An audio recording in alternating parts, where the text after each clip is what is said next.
Siawl, rannig sy'n mi gyd eich hawl. Sag, oes a choslwyth o. Catch yn cwrs yn tent ma ha. Wel, dim un mae chydych sy'n y siac, glas ma'ch srod. Biamma y sio. Cyn siach mae ein sy'n?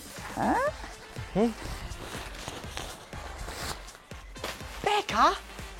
Bekah, ti a sy'n? Oh, Bekah, han jag sy'n gefeim chrach undrut ac y drir nu. Yn tent hors le. Vad du lim gron ap y fwy yna sio. Bekah, si tent clwych ha sio. Ga je rŵ mawn ys on cathol. Na god dreg sag. Bi rhaid gydioron, am i cael sio. Oh, cymryd ych ai acwm sy'n hwyl y cael y hors le. Haro ac ydach undrut drir nu, Bekah. Oh, ga nurin jo sio chreitsin. Ga nurin. Siaw, ha rhaid gydioron sag. Mae wahi sy'n my sio.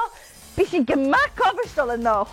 Sylw ffais yn lorg i'r teos dy. Siaw, ha sio ma.